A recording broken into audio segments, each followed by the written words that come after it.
தேவனுடைய ராஜ்யத்தை நீங்க தேடுகிறீங்கன்னா உங்களுக்குள்ள ஒரு வைராக்கியம் இருக்கு. என்ன எல்லாரையும் விட, எல்லாம் சொல்லுங்க, எல்லா பிரஜாதியை விட, எல்லா கிறிஸ்தவனையும் விட நான் அதிகமாகத்தான் ஆசீர்வதிக்கப்பட்டிருப்பேன். ஏனென்றால் நாங்கள் ராஜ்யத்தை விஸ்தரிப்பதற்காய் தேடிக் கொண்டிருக்கிறோம். You are seeking the extension of the kingdom of God.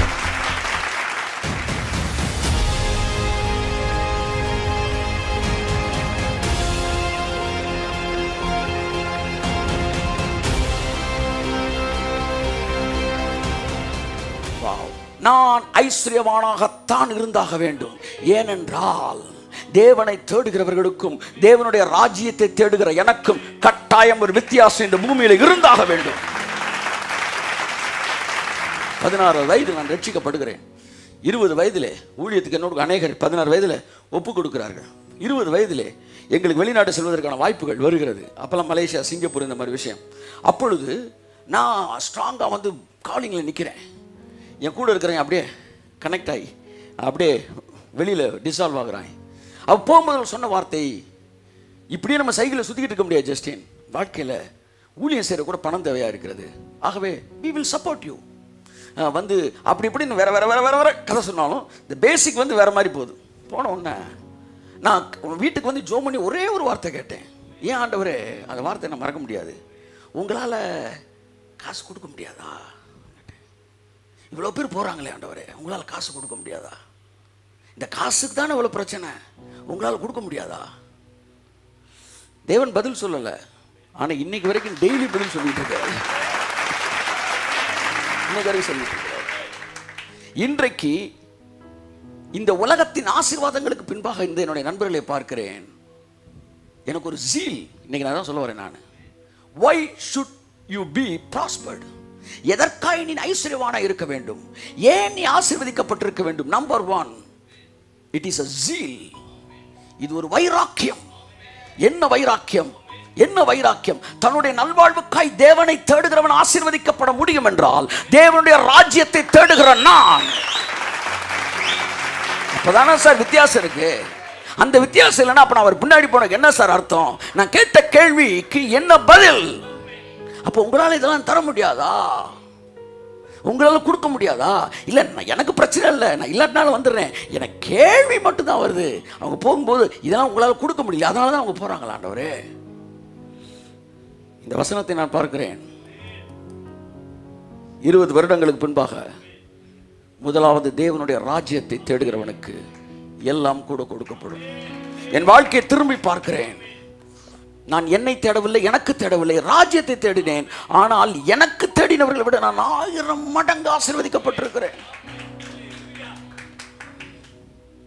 You must have zeal that you must be prospered because you seek the kingdom of God. தேவனுடைய ராஜ்யத்தை நீங்க தேடுகிறீங்கன்னா உங்களுக்குள்ள ஒரு வைராக்கியம் இருக்கு. என்ன எல்லாரையும் விட, எல்லாம் சொல்லுங்க, எல்லா பிரஜாதியை விட, எல்லா கிறிஸ்தவனையும் விட நான் அதிகமாகத்தான் ஆசீர்வதிக்கப்பட்டிருப்பேன். ஏனென்றால் நாங்கள் ராஜ்யத்தை விஸ்தரிப்பதற்காய் தேடிக் கொண்டிருக்கிறோம். You are seeking the extension of the kingdom of God.